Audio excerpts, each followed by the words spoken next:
নীল পূজা বা নীল ষষ্ঠী হলো সনাতন বঙ্গীয়দের এক লোক উৎসব, যা মূলত নীলাবতী নামে শিব দুর্গার বিবাহ উৎসব।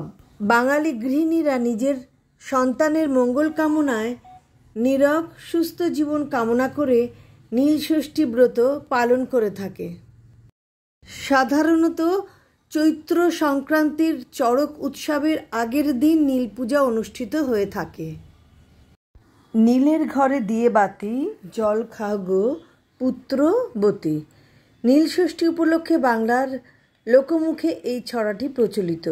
ছড়ায় শুধু পুত্রের উল্লেখ করা হলেও পুত্র কন্যা সবার জন্যই নীল ষষ্ঠীর উপবাস রাখেন বাংলার মেয়েরা। সন্তানের সুখ সুস্বাস্থ্য সৌভাগ্য ও দীর্ঘজীবন কামনা করতে এই ব্রত পালন করে থাকেন বাংলার মায়েরা।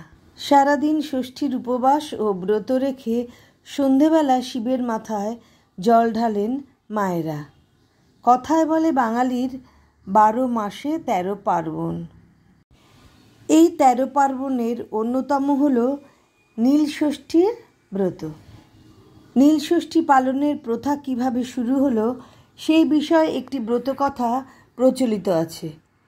নীল ষষ্ঠী পালনের আগে সেই ব্রতকথা জেনে নিতে হয়।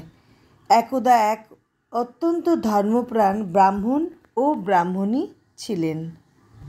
তারা মন দিয়ে ঈশ্বরের আরাধনা করতেন, কিন্তু তাদের সবকটি সন্তান একে একে মারা যায়।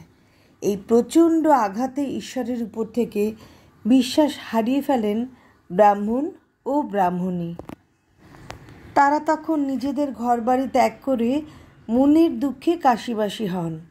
কাশীতে গিয়ে একদিন ব্রাহ্মণী গঙ্গায় স্নান সেরে মণিকর্ণিকা ঘাটে বসে আছেন। এমন সময় হঠাৎ এক বৃদ্ধা ব্রাহ্মণীকে এসে জিজ্ঞেস করলেন, কি ভাবছো মা?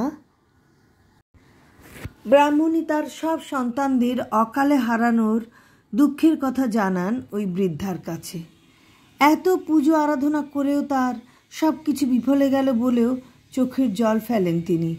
ওই বৃদ্ধা আসলে ছিলেন স্বয়ং মা ষষ্ঠী। ব্রাহ্মণীকে বলেন, বারব্রত পুজো অর্চনা কখনো বিফলে যায় না। ঈশ্বরে বিশ্বাস রেখে ধর্মের পথে স্থির থাকলে তার ফল পাবেই।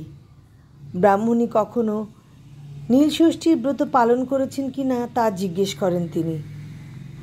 ষষ্ঠী দেবী ব্রাহ্মণীকে বলেন, চৈত্র সংক্রান্তির আগের দিন নির্জলা উপবাস রেখে মহাদেবের পুজো করবে।